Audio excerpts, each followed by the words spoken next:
Hey guys, James here for TCG University. Coming back at you with another deck profile. Man, I'm gonna start sounding like Tam eventually, doing all these deck profiles. Uh, this week we're gonna talk about this Cassie Cage deck I built for the Campus Championship. This week's Campus Championship was Mortal Kombat tournament. Leftover Mortal Kombat characters hadn't been picked yet this season. There were enough of them that we could do an 8-man tournament. So we did that this week to determine who is the greatest of the Mortal Kombat characters that were not selected immediately inside the season. Um, the character I chose, obviously, one of the characters I chose, obviously, were Cassie. I wanted to do something different, Cassie, rather than just super stuff your card pool and do a bunch of weird niche things. So let's get into the deck, and I'll show you what I mean. Okay, guys, Cassie Cage is a 6 hand size 27 vitality character with all death and good. She has 2 abilities. E, your non-throw attack. I'm going to emphasize this real quick. Non-throw. This is mostly an all-throw deck outside Nutcrackers. And during our first match, I did mess up a lot and forget that she does say non-throw. So I did buff my throws a little bit, and it may have won me the match. It's undecided. We haven't really went back and looked. We were fine with it. It happens. People just not. I do it a lot personally, but I just forgot to read that she said non-throw. I still like the deck itself. Throws do a lot of really cool things inside of this character to put people into a weird zone where they could just die to a Nutcracker or die to another throw. But your non-throw attack gets +1 speed or +1 damage for each non-attack card preceding it in your card pool. Then E, once returned, add 1 card from your staging area to the beginning of your card pool. Reveal the top 3 cards of your deck. You may add 1 foundation reveal this way to your staging area. And then the remaining cards on the top, you can put the remaining cards on the top of your deck in any order. So you basically get to stack your deck, add 1 foundation to your card pool to help your cool combos you're trying to do, and put a new foundation to your staging area. Preferably probably one that you're switching out with the one you don't need in your staging area, as well as giving damage or speed to an attack that you want to buff. Take note, the only attack we can buff in our deck is Nutcracker, but sometimes we can make those Nutcrackers real big. So first, I want to talk about an old style play I'm making, which is we're playing 4 Throw It Down. Not that Throw It Down at Cassie Cage is old style, but more Throw It Down with our throw deck. The way Throw It Down works is it gives 1/3 as a form for an all character. To give your attack +1/+3 to the next card you play. So if you play a throw next, it gets +1/+3. And then if it deals damage, you draw a card. And being throws, all of your attacks will deal damage. Meaning most of the time, all your attacks will deal damage. So you'll get to draw 1 card for free. Which was the main purpose about this, as well as it puts 1 card in your card pool that doesn't count, but does count towards Cassie Cage. I'll throw this off screen, not way over here. So first we're going to talk about Death by Faceplant. It's a stun 1, 3 mid for 5 throw that says if it deals less than printed, we gain 2 and commit a card in our opponent's staging area, meaning we get rid of a problem card. We tap down a problem card if we don't like it. We gain 2 vitality, extending our health, which was one of the main purposes, was to take less damage, gain more health. But throws sometimes just pummel people. So then we have 4 Cherub Cyclone. Stun 1, 4 high for 6 throw. If it deals less than printed, we gain 2, and our next attack is 3 damage. Our next attack gets bigger, we gain life, we stun something down. Still throw, deals damage. Super good card. We have 3 Spider Suplex. The only reason I'm not playing 4 is because to avoid the 2-check. If I wasn't trying to avoid the 2-check, I'd play 4 this. It's a 3 mid for 6 reversal Desperation 4 throw that gains us 3 vitality as an enhance. Just straight gain, not if block, deals less than printed, stuff like that. Just straight 3, gain 3. Then we have 3 Sliding Ankle Breaker, 2 low for 4. It gets -1 or +1 damage if you choose. If it is blocked, we gain 2. Super decent card. Gains 2 vitality. Super what we needed. Then the final attack in our deck, which is Nutcracker. It's a Breaker 2 EX 3. 4 low for 4. It gets 4 damage if our opponent's a male. Or if our opponent doesn't have a gender, it gets 4 damage. Because worst case scenario, as Jasco puts it.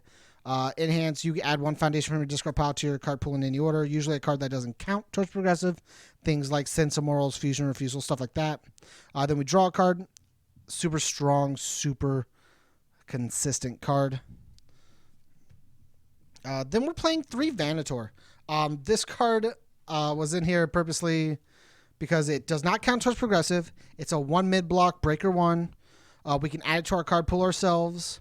If our attacks deal less than printed damage, like throws sometimes do, we flip one of our opponent's foundations. So it's a solid defensive card. We can add it there ourselves. If we play it from our hand, it ignores progressive. It allows us to flip things in our opponent's stage area, as throws usually deal half if they get blocked without damage pumps. And then it also pumps through Cassie, which is really, really good for us. 2 Omega Sword and Owl Shield. Block for free, pump more damage. Really strong card. Omega Sword and Elk Shield. Commit more cards in our opponent's staging area. Block and only take 1. Checks a 6. Super good card. And then because we do play throws, we're playing 2 Dark Tournament Looms. It's a 1/5/2 mid block. Remove, add 1 card from your momentum to your hand. Draw 1 card. Super good card. I love it in a throw deck. Gives you your throws back. Draws you an extra card, so it replaces itself and gives you a throw. It's just Surveyor plus. That's all it is. More into Cassie support. We got 4 Shadow Inheritance. Breaker 1, 2 low block, 2/5. Respond commit before a player attempts to block and block this attack. Their block modifier gets +1 or -3 for each non-attack card in your card pool. So if our opponent tries to block our attack, we give +1 to their block mods. If we try to block attack, we give -3 to our block mods, confirming we are going to block something and hopefully making sure our opponent does not block something. The other ability is Cassie Cage Enhanced Commit.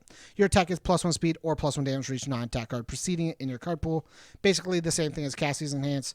So you basically Cassie gives speed or damage, Shadow Inheritance give the other one, and you can confirm you get +X on an attack, which is super good.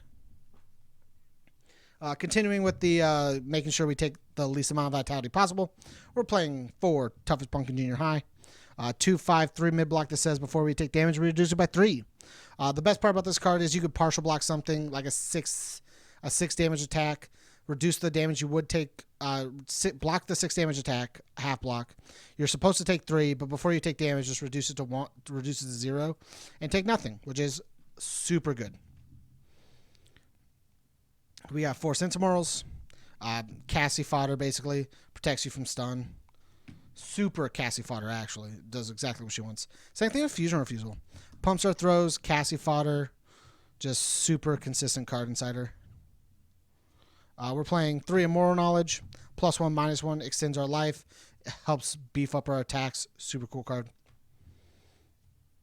Hell's Reach. We play a lot of high diffs, so sometimes we check bed, and this is just to make sure we don't check bed. Ready this card, play well committed. 2 Bakery Poster Girl. Play while committed, so we can make sure we block things if we have to commit out. It's a decent card we can add in with add up if we don't need it, because if we don't need it, we can just get rid of it. We don't have to worry about it. It's just super good. 2 Folktale. Block, move. Good on defense, good on offense. 2 Overly Dramatic. If our opponent tries to decrease the damage of our attack, we cancel it. If they try to increase the speed of an attack, we cancel it. Don't outspeed us. Don't reduce my damage, please. 2 Carrying the Legacy. When we add things in with Cassie and we want them for the next turn because we don't plan on killing, we can use this card to bring it down. So we could Nutcracker, bring up this Bakery Poster Girl, Carrying the Legacy, bring this down. It's sealed for the turn, but next turn, when our opponent's turn starts, we unseal it. So it's whatever. We get both the ability to have this next turn and to have +1 -1 to all of our attacks currently, and the progressive ability for Cassie. 2 Vendetta to protect our foundations. Can't be destroyed. Can't leave our staging area. If something does leave, we replace it. Super good card. Protect and Protector, same thing. Our foundations won't leave. Discard Momentum, which is easy to get with our throws.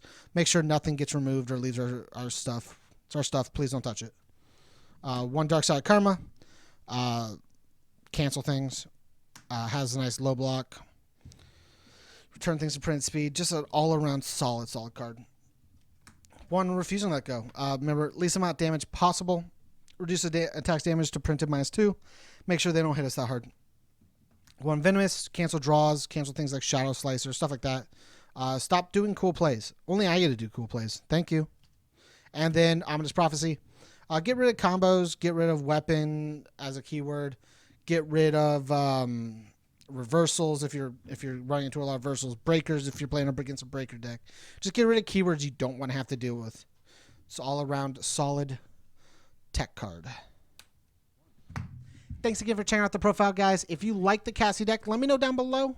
If you want to support us, go to patreon.com/TCG University. If you hit us up at the $1 level, you get access to our content early, some of our content early, some of our content live, some of our you get access to our personal Discord where you can talk to us, the Final Fantasy guys, the Magic guys, the White Schwartz guys. You can talk to all of us.